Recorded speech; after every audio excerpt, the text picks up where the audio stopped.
Hello प्यारे बच्चों, class 9 the language of chemistry chapter 1 का आज हम कर रहे हैं अगला और बहुत important topic, that is chemical equation. ठीक है, केमिकल इक्वेशन बच्चों क्लास 9 से आपका स्टार्ट हुआ और जब तक आप पढ़ेंगे साइंस, ठीक है, ये आपकी चलती रहेंगी अलग अलग फॉर्म में। इनकी जो इक्वेशंस हैं वो डिफरेंट डिफरेंट होती रहेंगी, थोड़ी और कॉम्प्लिकेटेड होती रहेंगी, but chemical equation you will learn from class 9। ठीक है, बहुत इंपॉर्टेंट टॉपिक है, बहुत ध्यान से सुनना, अच्छे से समझना। पहले देखो हमें क्या क्या पढ़ना है आज। आज हम सबसे पहले केमिकल इक्वेशन पढ़ेंगे, फिर बैलेंसिंग ऑफ केमिकल इक्वेशन पढ़ेंगे, फिर हम पढ़ेंगे एटॉमिक मास, रिलेटिव एटॉमिक मास पढ़ेंगे एंड रिलेटिव मॉलिक्यूलर मास पढ़ेंगे, और फिर हम कुछ करेंगे क्वेश्चंस परसेंटेज कंपोजिशन के, और फिर ये चैप्टर आपका हो जाएगा कंप्लीट। तो फटाफट without wasting time will start the topic on that is chemical equation. ठीक है, तो भाई केमिकल इक्वेशन क्या है? Chemical equation is the representation of a chemical change. Means कि जो भी केमिकल चेंज हो रहा है उसको जब हम एक रिएक्शन के फॉर्म में दिखाते हैं, and that is called the chemical equation. हम इसकी डेफिनेशन लिख सकते हैं, chemical equation is the representation of the representation of the representation of reaction, the representation of a reaction by using symbols and formula। ठीक है, ये तो होगा इसकी डेफिनेशन सिंपल सी, कि representation of a reaction by using symbols and formula is called the chemical equation. अब chemical equation different types की होती है जो हम नेक्स्ट चैप्टर में पढ़ेंगे। अभी आपको, क्योंकि आपके लिए केमिकल इक्वेशन क्लास 8 के प्यारे बच्चों के लिए जो भी 9th में आए उनके लिए एक न्यू टॉपिक है, और थोड़ा सा लग रहा होगा कि होता क्या है केमिकल इक्वेशन, तो इसको बड़े ध्यान से समझना है बच्चों आपको। देखो केमिकल इक्वेशन में हम कोई भी रिएक्शन लिखेंगे, ठीक है, जैसे आप सोचो कि अगर पानी बन रहा है तो हाइड्रोजन और ऑक्सीजन को मिला के पानी कैसे बन रहा है, इस तरह की रिएक्शन को हम पढ़ेंगे। वाटर कैसे बन रहा है, कार्बन और ऑक्सीजन मिला और कार्बन डाइऑक्साइड बन गया, तो ये कैसी, ये रिएक्शन होती कैसे, इन सब के बारे में हम पढ़ेंगे। और इन्हीं रिएक्शन का जो रिप्रेजेंटेशन है उसी को हम क्या बोलते हैं, केमिकल इक्वेशन। अब बच्चों इसमें दो चीजें होती है बहुत इंपॉर्टेंट, एक होता है आपका रिएक्टेंट, क्या होता है, एक होता है आपका रिएक्टेंट जो हम लिखते हैं लेफ्ट हैंड साइड में, कहाँ लिखते हैं, लेफ्ट हैंड साइड में, और एक होता है आपका प्रोडक्ट, क्या होता है, प्रोडक्ट होता है जिसको हम लिखते हैं राइट हैंड साइड में। रिएक्टेंट को हम कहाँ लिखते हैं, लेफ्ट हैंड साइड में, प्रोडक्ट को हम कहाँ लिखते हैं, राइट हैंड साइड में। ठीक है, अब रिएक्टेंट के बीच में और प्रोडक्ट के बीच में अगर ये सिंगल एरो लगा हुआ है, कैसा लगा हुआ है, सिंगल एरो, इसका मतलब ये रिएक्शन क्या है, इरिवर्सिबल है। क्या है, इरिवर्सिबल, मतलब ये प्रोडक्ट इस रिएक्टेंट में कन्वर्ट नहीं हो सकता है। बट हमारी कुछ रिएक्शंस होती हैं जो रिवर्सिबल होती हैं, तो उनके बीच में कैसा एरो लगा रहेगा, डबल हेडेड एरो, एक एरो का मुंह इधर होगा एक का इधर होगा। तो इस तरह की रिएक्शन कौन सी होती है, रिवर्सिबल होती है। और अगर सपोज सिंगल एरो लगा हुआ है तो आपकी रिएक्शन कैसी होती है, इरिवर्सिबल होती है। तो आपको ये याद रखना है, ठीक है बच्चों। दूसरा, सपोज कोई भी एक रिएक्शन है, सपोज हम रिएक्शन कर रहे हैं हाइड्रोजन, ठीक है, प्लस आयोडीन, और बना रहे हैं आपका क्या, HI, क्या बना रहे हैं, 2HI बना रहे हैं। तो यहाँ पर जो भी लिखा होगा, गैसेस फॉर्म में होगा या लिक्विड फॉर्म में होगा या सॉलिड फॉर्म में होगा, जो भी यहाँ पे इनकी स्टेट लिखी हुई होगी वो क्या होती है, स्टेट ऑफ मैटर। क्या होता है, स्टेट ऑफ मैटर होता है। स्टेट ऑफ मैटर कितने तरह की है आपके बच्चों, स्टेट ऑफ मैटर कितना तरह का है, वो आपकी 3 तरह की है। ठीक है, सपोज अगर कोई भी एलिमेंट आपका सॉलिड में होगा तो वो क्या होगा, आपका S होगा। अगर लिक्विड में होगा तो उसके लिए आप क्या यूज करेंगे, L। और अगर सपोज आपका गैसेस स्टेट में होगा तो आप क्या यूज करेंगे, गैस। यानी कि जो ब्रैकेट में लिखा होता है it represent the state of that particular element. ठीक है, जो भी ब्रैकेट में लिखा हुआ होगा वो क्या दिखाएगा, उस एलिमेंट की पर्टिकुलर स्टेट दिखाएगा कि भाई ये एलिमेंट आपका सॉलिड फॉर्म में है, लिक्विड में है, या गैसेस में, जिससे आपको पता चलेगा कि आपका किस फॉर्म में रिएक्शन हो रही है। We are taking just an example, suppose hydrogen in gases form में है, किसमें है, गैसेस फॉर्म में, और आयोडीन को हमने किसमें लिया हुआ है, इसमें लिक्विड फॉर्म में लिया हुआ है। कैसे लिया है, लिक्विड में लिया है। तो फॉर्म गैसेस का लिक्विड का रिएक्शन और क्या बन गया आपका, हाइड्रोजन आयोडाइड बन गया। बात समझ में आ गया। अच्छा, एक चीज और याद रखनी है, बहुत सारे एलिमेंट, बहुत सारी रिएक्शन होगी जिसमें आपके ऐसे करके प्रोडक्ट के साथ इस तरह से एक ऊपर एरो लगा हुआ होगा, कि एक एरो है जो ऊपर लगा हुआ, इसका मतलब है कि ये गैस बनी है, और गैस का हम जब भी ऊपर, ये ऊपर वाला जो एरो होता है ये गैस की फॉर्मेशन को रिप्रेजेंट करता है। Understood. So without wasting time will move to the next topic, that is the balancing of reaction. एक बार इसको देख लीजिए अच्छे तरीके से। अब देखो balancing of reaction, balancing of chemical reaction मैंने अपने चैनल में पहले भी बताया हुआ है, ठीक है, वीडियो में।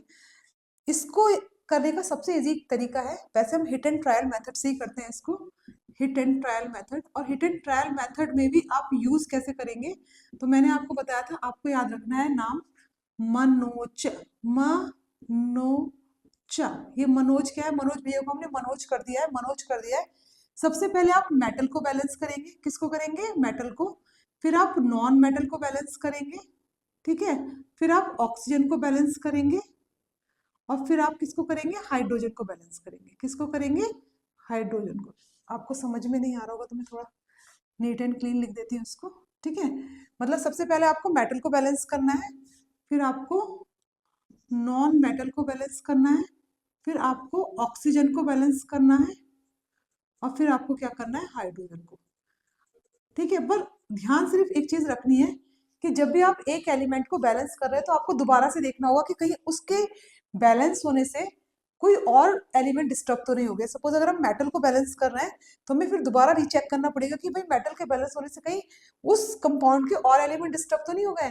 तो फटाफट अब सीखना, सिर्फ आपको याद रखना, सबसे पहले मेटल करेंगे, फिर नॉन मेटल, फिर ऑक्सीजन, फिर हाइड्रोजन। चलो इसको रिएक्शन को बैलेंस करते हैं। अब ये है पोटेशियम डाइक्रोमेट K2Cr2 7 + HCl। अच्छी बड़ी रिएक्शन, अगर आप इसको बैलेंस करना सीख जाएंगे तो छोटी मोटी रिएक्शन चुटकी दबा के हो जाएंगी, ठीक है। अब देखो बच्चों, हमें पता है कि पोटेशियम क्या है, एक मेटल है, और क्रोमियम भी क्या है, मेटल है। तो पहले हमें पोटेशियम को और क्रोमियम को बैलेंस करना पड़ेगा।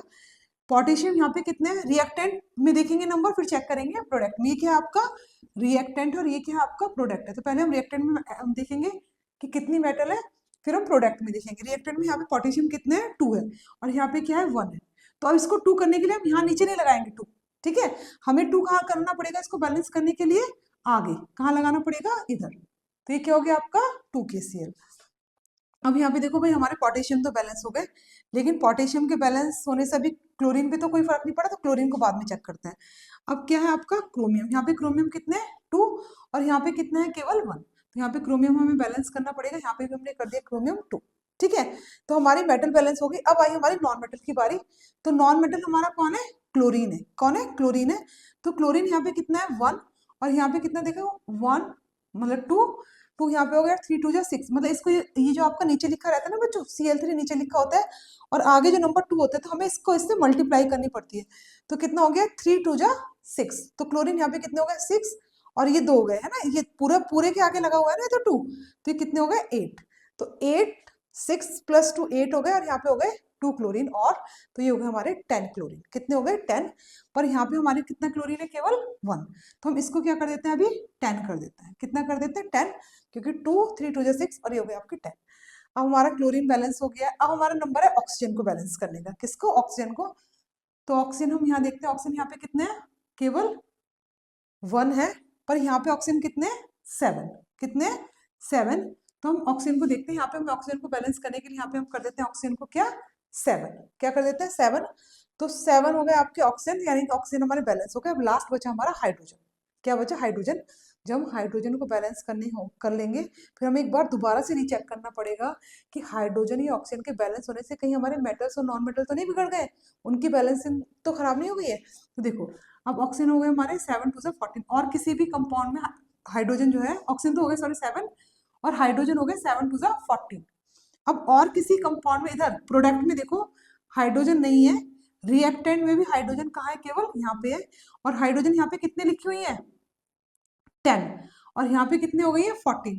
तो सबसे पहले आप इसको मिटा के क्या कर दो, 14 कर दो। क्या कर दो, 14 कर दो। ये हो गए 14, हाइड्रोजन हमारे बैलेंस हो गए। अब हम देखते हैं कि हमारे क्लोरीन कहीं इसके साथ बिगड़ तो नहीं गए, क्योंकि भाई यहाँ पे हमने 14 हाइड्रोजन कर दिए, तो 100% हमारे क्लोरीन में कुछ ना कुछ चेंज आया होगा, क्योंकि हमने तो क्लोरीन बैलेंस किए थे ना पहले। तो देखो क्लोरीन, देखो यहाँ पे कितने हैं, 2 3 2 6, और आगे हो गए आपके 6 7 8 और 9 10। कितने, 10 है, पर यहाँ पे क्लोरीन कितने हैं, 14 है।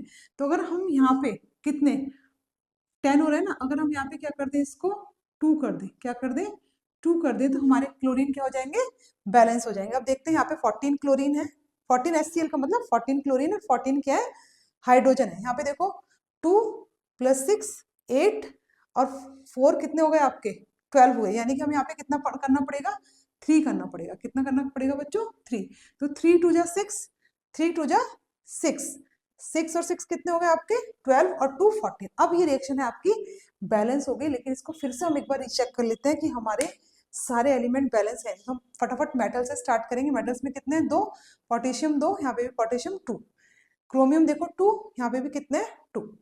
अब हमारा नंबर आया नॉन मेटल का। नॉन मेटल यहाँ पे कितने 14, यहाँ पे भी कितने 14। हम देखते हैं ऑक्सीजन, ऑक्सीजन हमारे कितने यहाँ पे 7 और यहाँ पे भी कितने 7। हम देखते हैं हाइड्रोजन, यहाँ पे कितने 14, यहाँ पे भी कितने 14। तो ये रिएक्शन आपकी क्या हो गई, बिल्कुल अच्छे से बैलेंस हो गई। अब आप अपनी बुक की और रिएक्शंस को बैलेंस करने का प्रैक्टिस करेंगे, लेकिन आपके माइंड में क्वेश्चन आ रहा होगा, मैम हम बैलेंसिंग कर क्यों रहे हैं, why the balancing of reaction is important. Balancing of reaction is important because it is based on conservation of mass. कहीं आपकी बुक में मैटर भी लिखा हुआ है, पर कंजर्वेशन ऑफ मास याद रखना। कंजर्वेशन ऑफ मास का मतलब ये है बच्चों कि चाहे रिएक्टेंट प्रोडक्ट में कन्वर्ट हो रहा है, बट उसके मास में कोई भी चेंज नहीं आएगा। भले से potassium dichromate, potassium chloride, chromyl chloride बन गया, लेकिन जो नंबर ऑफ मास होगा, जितना टोटल इधर होगा रिएक्टेंट में, उतना ही टोटल किधर होगा प्रोडक्ट में, because the chemical equation is based on the conservation of मास। ये 1 मार्क में आपका क्वेश्चन भी आता है कि chemical equation is based on which theory of which theory, तो you will it is based on conservation of mass. बस इतना ही याद रखिए, क्योंकि बहुत डिटेल में मैं आपको नहीं बता रही हूँ क्लास 9th के बच्चों को। So this is based on conservation of mass. Now you understood.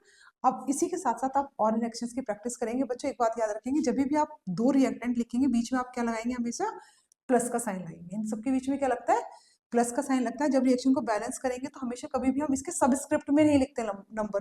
Balancing के लिए नंबर हमें उसके आगे ही लिखना होता है, चाहे वो रिएक्टेंट में हम बैलेंस करें चाहे प्रोडक्ट में। आई थिंक तुम लोगों को समझ में आ गया होगा बच्चों। इस सेम रिएक्शन की प्रैक्टिस करना, अगर समझ में नहीं आएगा तो मुझे कमेंट में बताना कि मैम समझ में नहीं आया, दोबारा से एक और किसी रिएक्शन को देख के आप वीडियो बनाइए, ठीक है।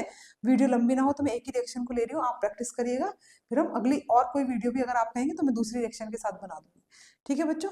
तो देखिए फटाफट इसका एक स्क्रीनशॉट लीजिए। तो चलिए बच्चों, अब जो आपका नेक्स्ट टॉपिक है वो आपका रिलेटिव एटॉमिक मास है। क्या है, रिलेटिव एटॉमिक मास है। बच्चों को बड़ा कंफ्यूजन होता है कि मैम ये रिलेटिव एटॉमिक मास क्या है, क्यों पढ़ रहे हैं, कैसे हमें समझ में आएगा। तो जैसे मैंने आपको जो बताया अभी, कंजर्वेशन ऑफ मास की पे बेस्ड होती है आपकी केमिकल रिएक्शन या बैलेंसिंग ऑफ केमिकल इक्वेशन। तो ये मास आता कहाँ से, ये मास को हम कैसे मेजरमेंट करते हैं, उसी के बारे में बात कर रहे हैं। देखो बच्चों, 2 टर्म्स होते हैं आपके, एक होता है आपका रिलेटिव एटॉमिक मास, एक होता है आपका रिलेटिव मॉलिक्यूलर मास।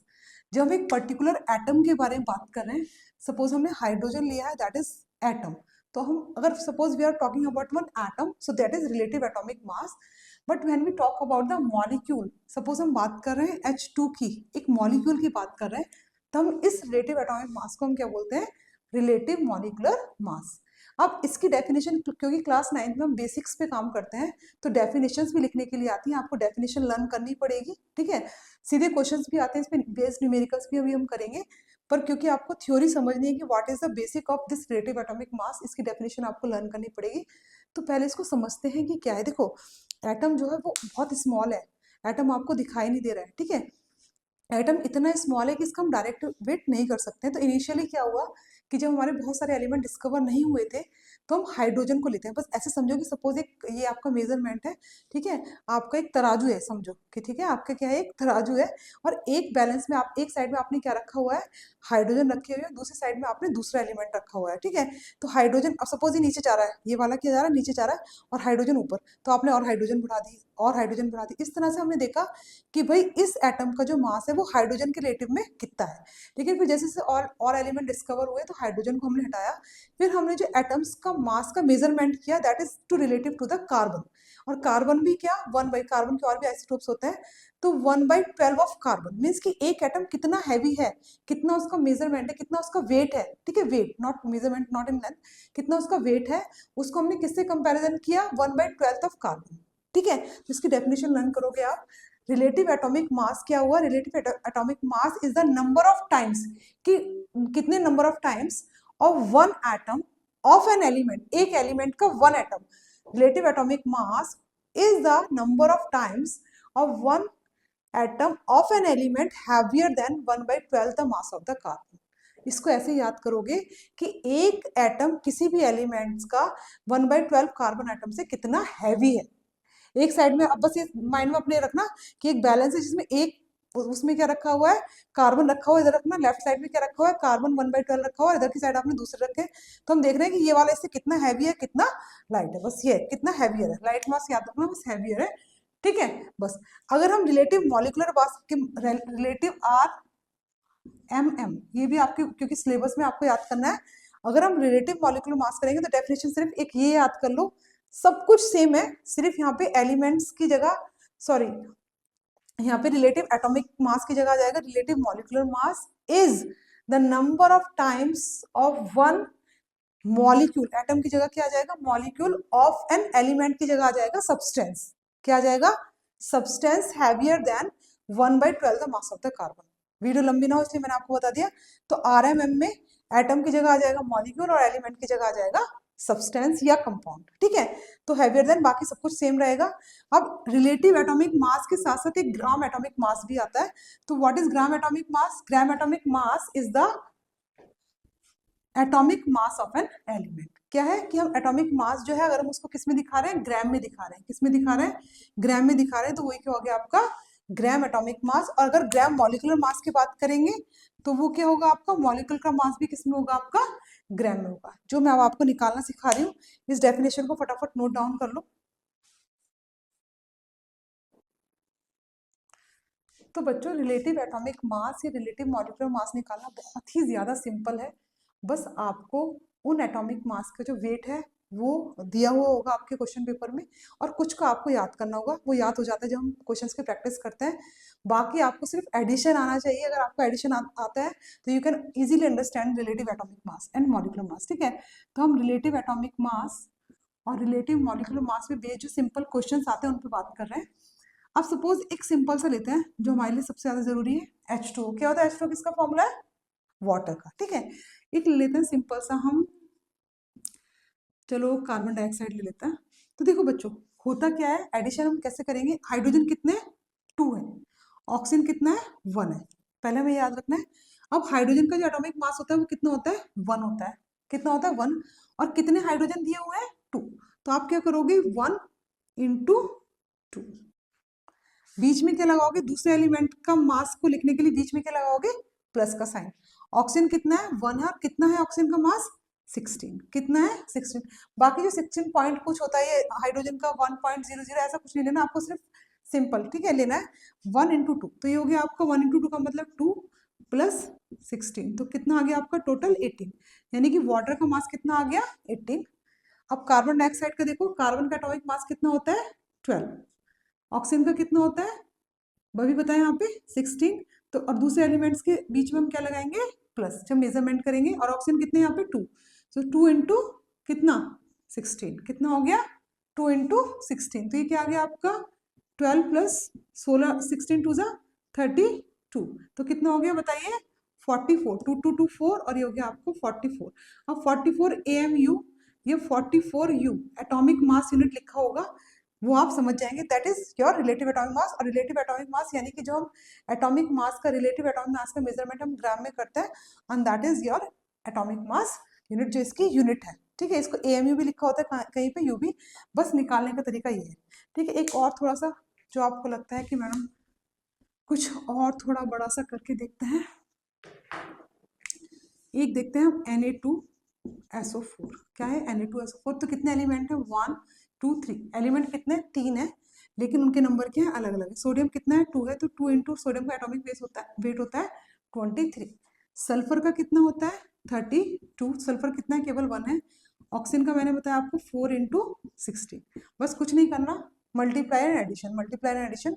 तो 23 इंटू 2 कितना हो गया आपका 46, प्लस 32, 16 का टेबल पढ़ो, 60, 16 4 जा 64। अब फटाफट इसको ऐड कर दो, कितना आएगा, ठीक है, ये हो गया आपका 6 और 2 8, ठीक है, और 4 और 3 7, तो कितना हो गया आपका 78 प्लस 64। फटाफट मुझे बताइए कितना होगा ये, 8 और 4 12, 12 हो गया, और 12 पे यहाँ पे 1 हो गया, 7 और 6 क्या हो गया आपका 13, और ये हो गया आपका 1 14। तो कितना वेट आ गया आपका 142। तो Na2SO4 का वेट कितना आ गया आपका 142। एक बार कैलकुलेशन चेक कर लो, ठीक है। ठीक है, तो अब ये हो गया आपका Na2SO4। इसी तरह से आप किसी का भी एटॉमिक वेट निकाल सकते हैं। बस आपको याद रखना जितने भी नंबर दिए होंगे उससे आपको उसके एटॉमिक मास की मल्टीप्लाई करनी पड़ेगी। दूसरे एटम का जब आप एटॉमिक मास लिखेंगे, दूसरे एलिमेंट का जब आप एटॉमिक मास लिखेंगे तो प्लस का साइन लगेगा, बाकी फिर आप इसको सिंपल सॉल्व कर लेंगे। अब लास्ट टॉपिक बचा है परसेंटेज कंपोजिशन। इसके साथ आपका चैप्टर कंप्लीट हो जाएगा। वीडियो को बार बार देखना बच्चों, ठीक है। आप फटाफट इसका एक स्क्रीनशॉट लीजिए। तो देखो बच्चों, परसेंटेज कंपोजिशन ऑफ कंपाउंड निकालना आपने शायद 7th या 8th में सीख लिया होगा, बस वही सेम टू सेम है आपका। परसेंटेज कंपोजिशन को निकालने के पहले फॉर्मूला याद करेंगे। इसमें क्या आएगा आपका वेट ऑफ द एलिमेंट, क्या आएगा वेट ऑफ द एलिमेंट ऊपर, ठीक है आएगा, और नीचे आएगा total weight of the compound. ये टोटल मास भी लिखा हुआ है, कहीं पे वेट लिखा हुआ है, कहीं पे मास, उससे कंफ्यूज मत होना, ठीक है। Total mass of the compound, ये टोटल वेट ऑफ द, हालांकि मास और वेट में डिफरेंस होता है, total weight of the compound into 100। अब परसेंटेज ऐसे समझो कि आप सबका रिपोर्ट कार्ड मिल गया है ना। अब रिपोर्ट कार्ड में जो टोटल आपके मार्क्स, सपोज 1000 मार्क्स का आपका एग्जाम हुआ, ठीक है, 10 सब्जेक्ट हुए, 100 के 10 सब्जेक्ट के आपके 1000 हुए, और साइंस में आ गए आपके 95 मार्क्स। कितने आए 95 मार्क्स आए। तो आपको साइंस की परसेंटेज निकालनी है। किसकी निकालनी है साइंस की, साइंस में कितना परसेंट आया, तो साइंस के marks upon total marks into 100, ये हो गया आपका परसेंटेज कंपोजिशन। बिल्कुल सिंपल। अब जैसे हमने एक कंपाउंड लिया था अभी Na2SO4, पहले सिंपल सा करते हैं, पहले H2O का लेते हैं एग्जाम्पल। किसका लेते हैं H2O।